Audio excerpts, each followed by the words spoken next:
Olá, estamos aqui, vamos falar sobre o tema número 8, Jesus Cristo, Deus e homem verdadeiro. A base desse estudo, dessa reflexão, nós estamos falando de cristologia, né, dos primeiros séculos. Né? Nós vamos abordar aqui no texto sobre a encarnação do Verbo, entender que Jesus Cristo é 100% Deus, 100% homem.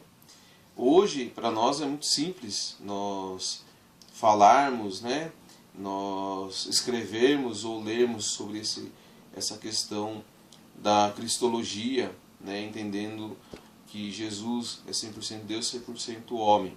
Mas nem sempre foi assim. Né? Quando nós irmos para os primeiros séculos, nós vamos ver que dentro de uma efervescência filosófica, dentro de uma construção ainda bem primitiva da teologia, né? A teologia está ainda em formação e tem um campo muito amplo da filosofia helenista, está se expandindo. A igreja tem um espaço significativo já no conceito de Estado. Né? Existe interferência dos imperadores nas questões religiosas, interferências políticas, sociais também. Então você tem aí uma efervescência, né? Um caldeirão, uma grande sopa aí de ideias e concepções que vão analisar Jesus Cristo, né? Que é tão importante porque está ligado à questão de poder também, de algumas correntes que vão surgindo ao longo do tempo, né? Da história. Para nós iniciarmos esse conteúdo, é bom nós abordarmos 5 elementos essenciais para o estudo da cristologia. Né? A primeira é a concepção, nós entendemos aquilo que é homem. Né? O homem é um indivíduo com um maior grau de complexidade na escala de sua espécie. Né?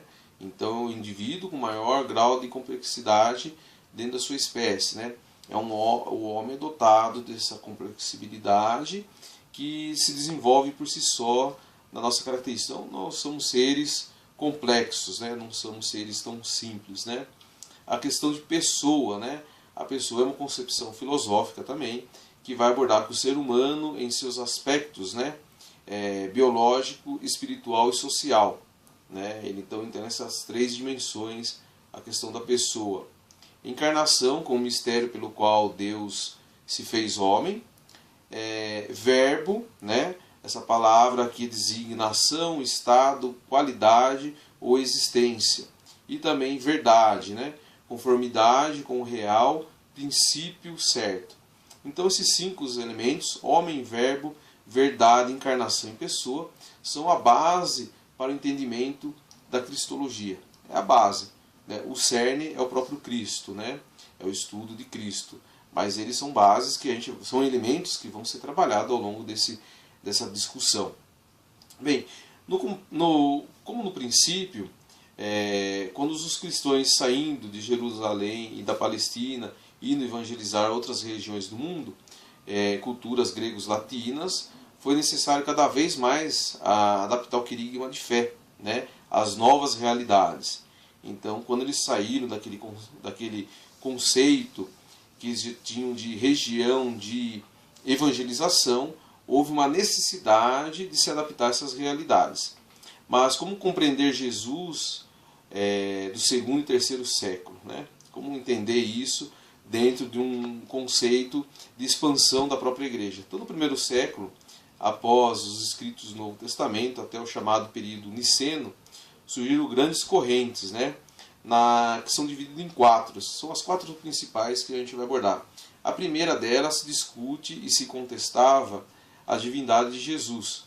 Um grupo dos judeus cristãos enfatizava que Jesus, como um homem eleito, escolhido, né, era exaltado e glorificado por Deus. Um outro grupo, os adocionistas, né, apegavam-se à ideia que Deus adotou Jesus como filho. Né? Então há 2 correntes que se divergem entre si. Uma são dos cristãos, né, que vão falar que Jesus ele é escolhido, exaltado por Deus, e a outra que é dos adonistas, que vai falar que ele é adotado, que é um filho apenas adotado. Uma segunda corrente que surge na mesma discussão é a questão da humanidade. Então a primeira corrente é sobre a divindade, a segunda é sobre a humanidade de Jesus. para afirmar sua divindade.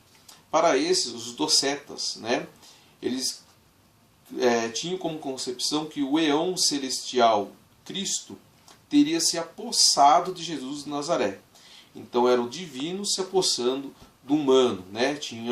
Ele era um homem com aparência de homem, mas era divino. Então era um ser divino com aparência humana. É o divino com aparência humana, preso em um corpo, né? A terceira corrente se pôs entre os dois extremos. Então ele está entre a primeira e a segunda corrente. Que ele vai afirmar que Jesus Cristo, ser divino e humano, estava ligado numa unidade paradoxal. Esta corrente era constituída pelo Oriente Grego e pelos padres apostólicos, né? Que afirmava que essa unidade, por si só, Jesus seria o mediador de Deus e os homens para a nossa salvação. Então, aí ocorre também um outro pensamento nessa mesma corrente, que é do Ocidente Latino, um grupo de orientação mais jurídico-moral, né, que dava início a essa questão da cristologia latino-ocidental. Ele reconhece Jesus como divino e humano, por causa da necessidade, né, de remissão de nossos pecados. Sim, Jesus é Deus porque só Deus pode redimir o ser humano, mas é humano porque só assim sabe do que nos é necessário redimir, né? Então ele faz essa contraponta entre as duas correntes. A terceira corrente tem duas vertentes, uma oriental grego e a outra ocidental latino. A quarta corrente ela é mais influenciada pela questão do platonismo médio, né? Então a filosofia aqui atua muito forte em um subgrupo de ênfase de compreensão de Jesus Cristo, né?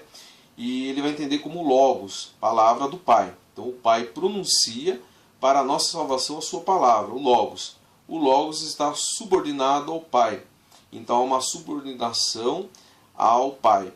O outro subgrupo vai afirmar, né, que Cristo é Deus e Deus torna-se Cristo, né? Cristo é Deus, por isso também é Pai. Foi Ele, o Pai, quem apareceu na terra, sofreu, crucificado e se auto-ressuscitou. Então aí é chamado também de uma certa corrente, né? Não é a quarta corrente, está inserida na quarta corrente, seria um subgrupo, né? Que é do patripacionismo, né? Que é a ação do Pai de forma passiva, né?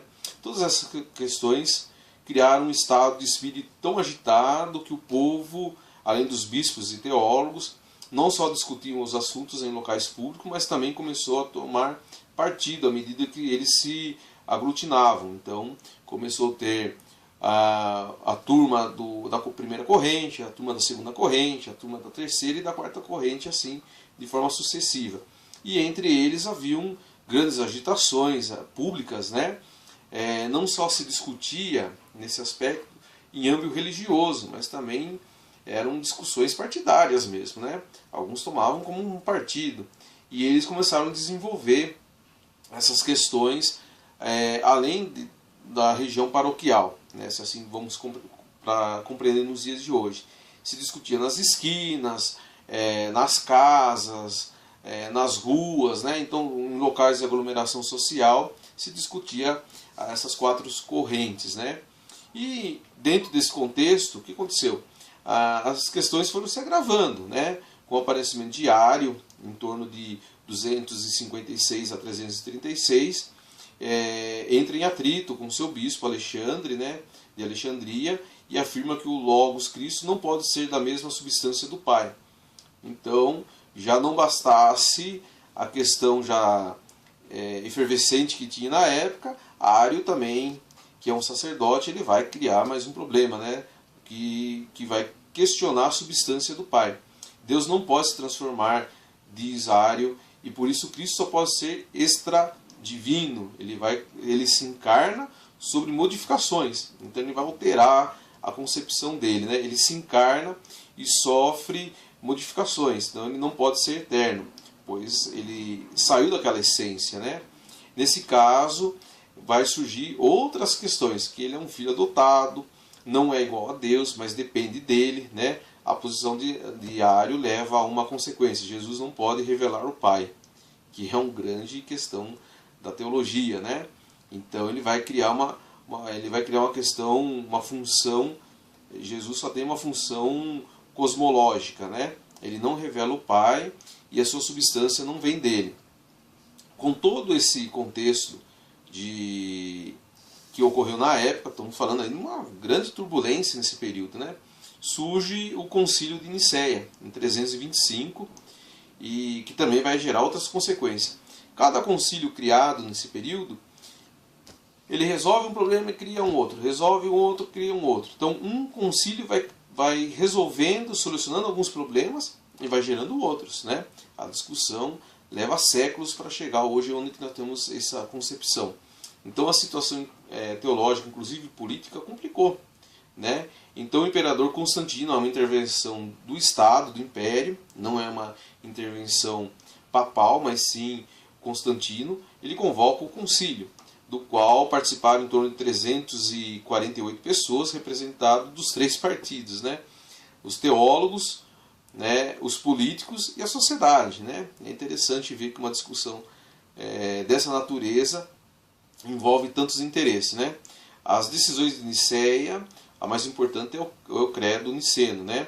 Que afirmava a divindade de Jesus e sua igualdade com o Pai, contra as ideias de Ario. Então você vê que uma pessoa com sua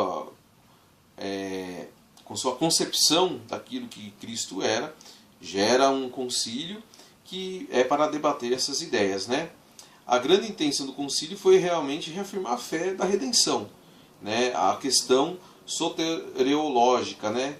Como o Novo Testamento ensinava, a ênfase na questão soteriológica, né? Que é da salvação. O concílio não quis entrar em discussões metafísico-helenistas e abordou principalmente e exclusivamente o histórico salvífico, né? E baseou-se na questão bíblica, mas não conseguiu excluir os termos filosóficos, né? Não bíblicos, né? Sobretudo a questão da consubstancial, né? Consubstancial é um termo filosófico, quer dizer ser da mesma substância, né? É uma questão de entendimento que ligou a encarnação à salvação, vinculou Jesus ao Pai, na mesma igualdade, ambos eternos. Ele, o Deus Logos, se fez homem para que fôssemos divinizados, né? Como tinha ensinado Santo Atanásio, né? Então, o concílio chega a essa concepção, mas ele vai gerar outros conflitos, né?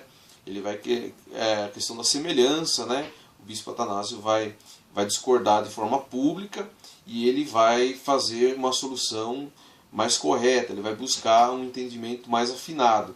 Com esses entendimentos, vai se estender para o Concílio de Constantinopla, em 381, as discussões posteriores, conhecido também, né?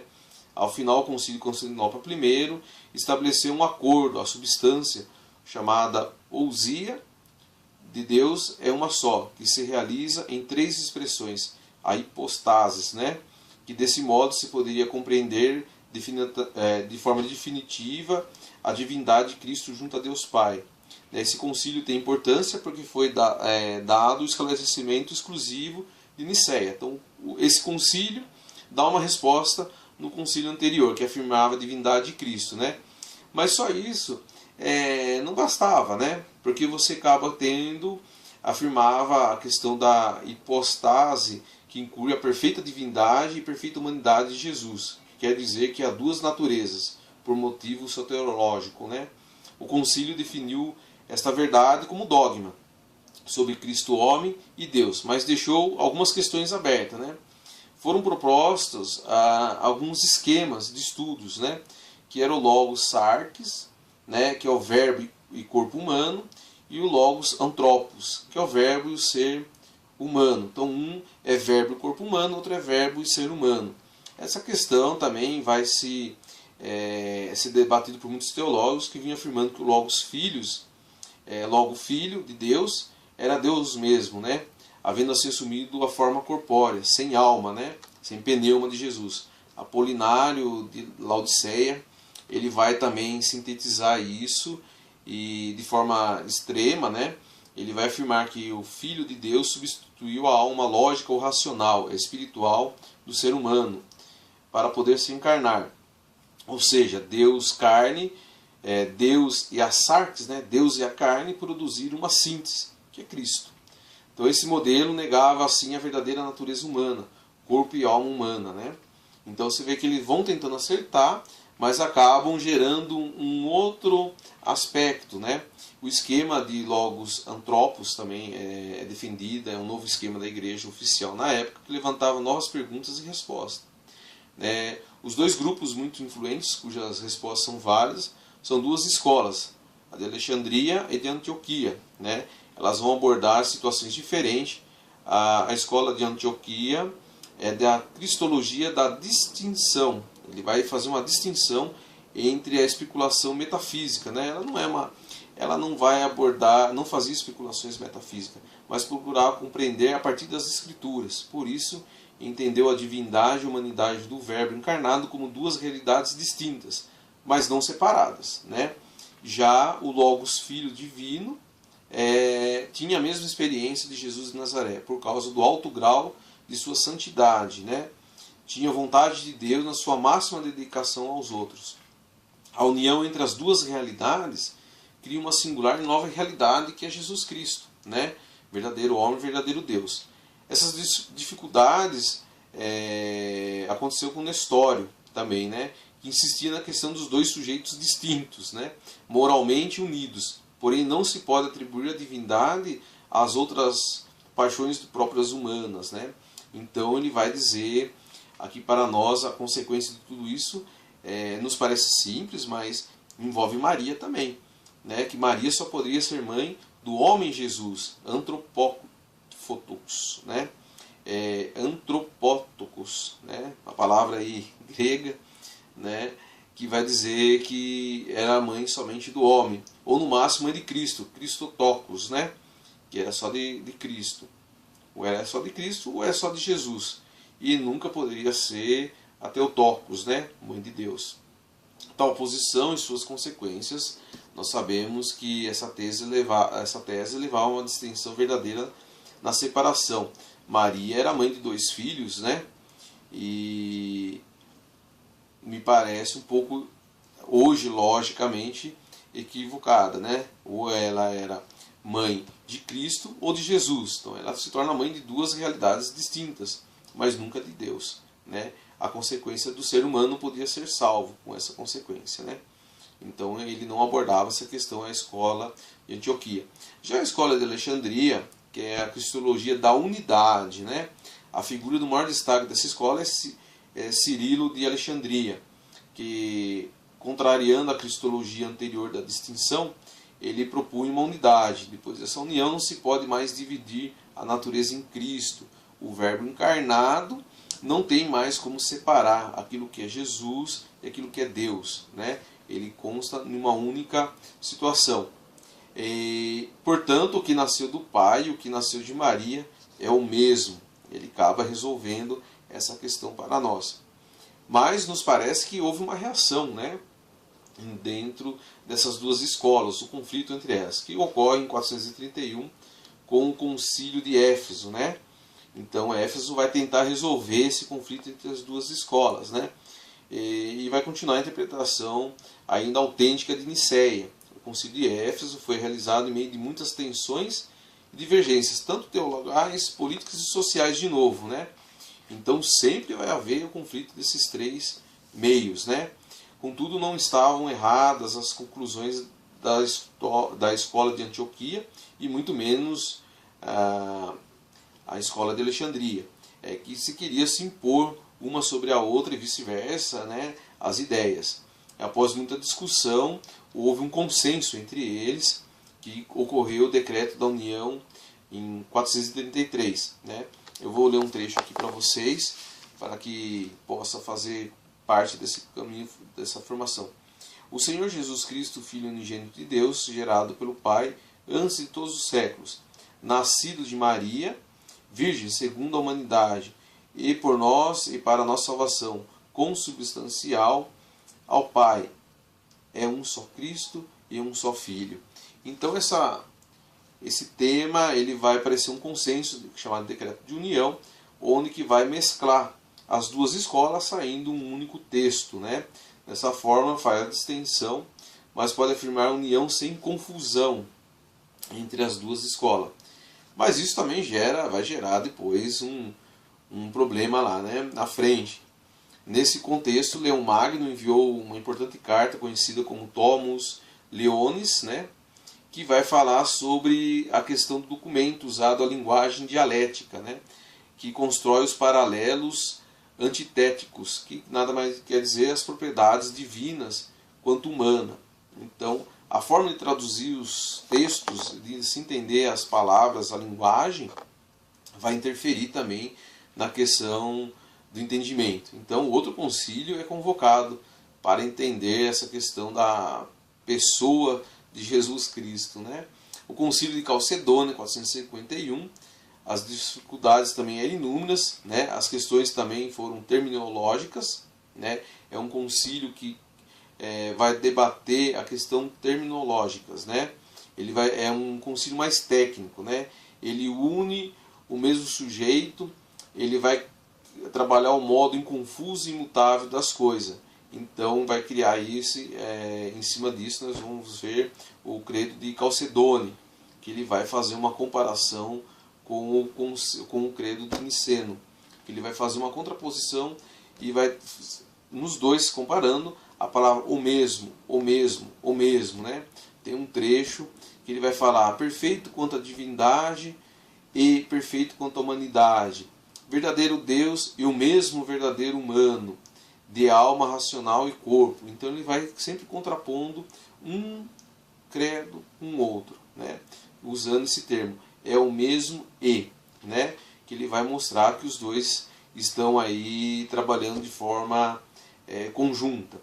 Mas também vai gerar uma questão da natureza, das duas naturezas ainda não está resolvida, né? As questões teológicas, nós estamos falando em um período de bastante estudo, de bastante questionamentos, né? Bastante conteúdo a ser analisado. Gera-se o segundo concílio de Constantinopla, em 553, aonde Leôncio de Jerusalém é chamado para harmonizar as dificuldades de interpretação de Calcedônia. Afirma que a união inconfusa e imutável do Logos não foi Deus quem mudou. O próprio Deus Logos, por meio da encarnação, integra, ou seja, compõe em si um novo humano. A união hipostática acontece pelo fato do Logos de receber o Logos, completando-se com o homem, com o humano, de forma pessoal, especial e peculiar do Logos encarnado.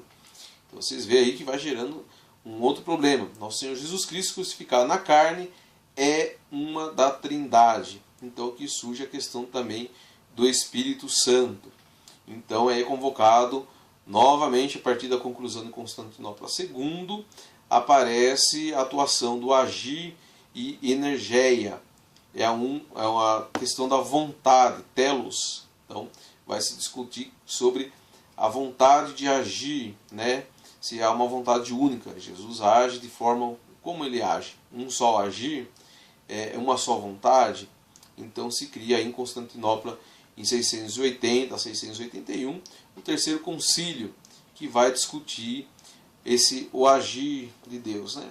Então nós estamos vendo aqui que essa questão não é tão simples, né? Quando nós falamos 100% Deus, 100% homem. Hoje em dia, para nós, é uma forma muito simples. Nós vemos aí que ao longo dos séculos ocorreram vários concílios para chegar a essa definição, que não é tão simples como parece, né? Você pode estar se pensando aí que é muita informação. Você pode pegar o texto no tema 1, a encarnação do Verbo, fazer uma breve leitura. Eu vou fazer uma pausa aqui no vídeo, que você também possa fazer, e fazer uma leitura no primeiro capítulo, aí, na primeira página, a encarnação do Verbo, né?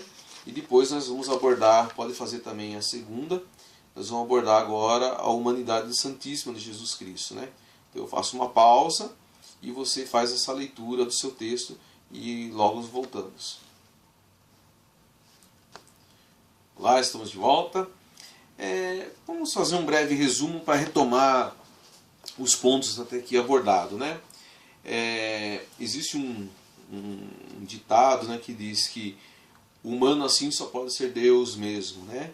É de um livro, de um autor aí que eu não me lembro o nome dele agora, mas é interessante essa frase, né?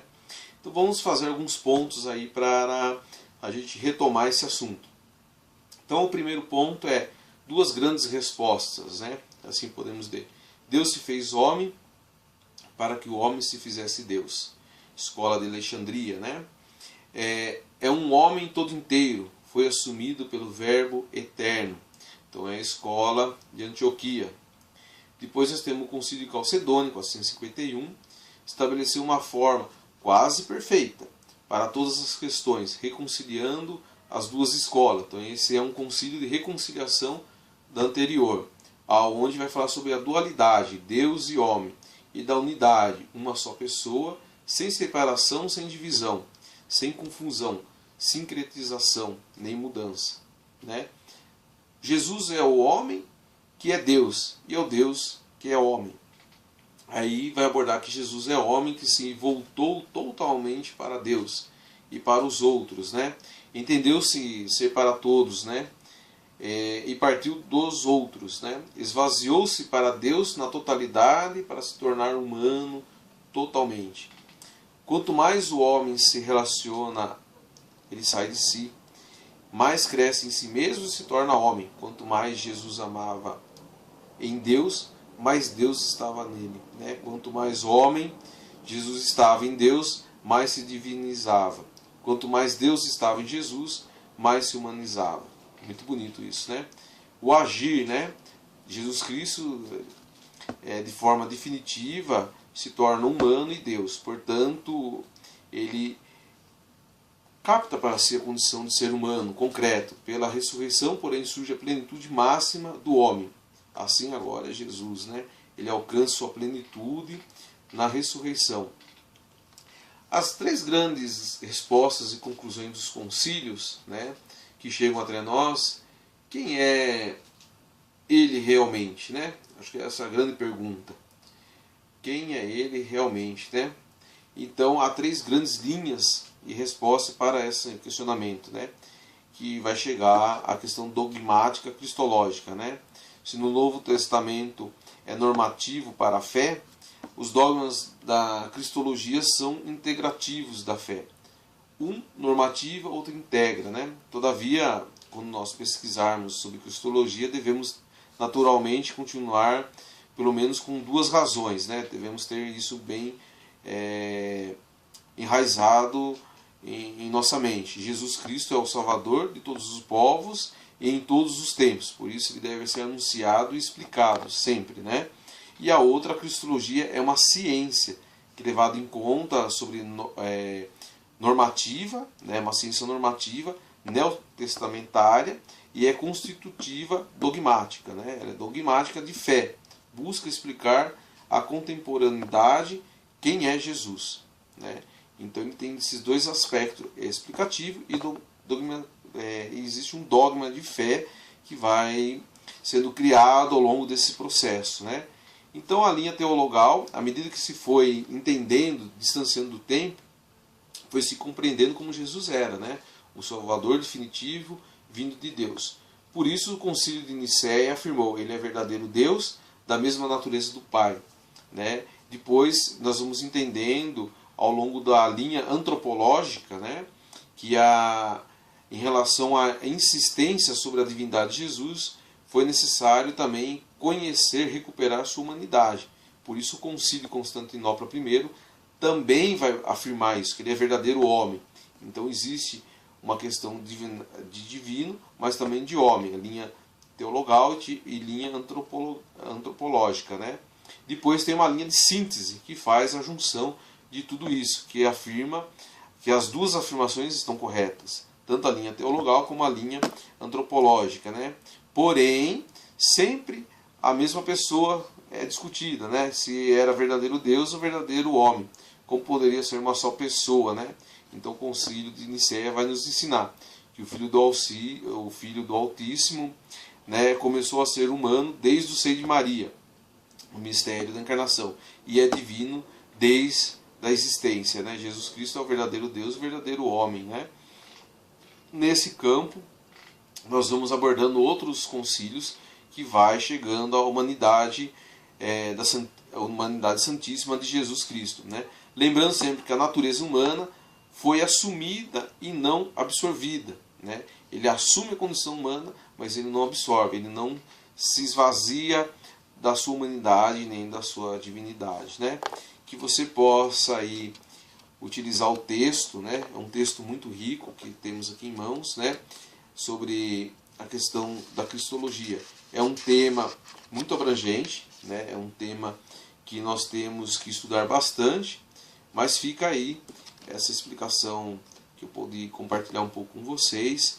Espero ter ajudado, né, a vocês a entender um pouco mais sobre essa disciplina muito rica da igreja, e que vocês possam aí contribuir também para a formação, continuidade, que vocês possam postar suas dúvidas e sugestões. Tá? Um grande abraço e que Deus possa abençoar vocês nesse estudo, nesse caminho informativo, e que nós possamos nos encontrar numa próxima oportunidade. Que Deus abençoe vocês. Até mais.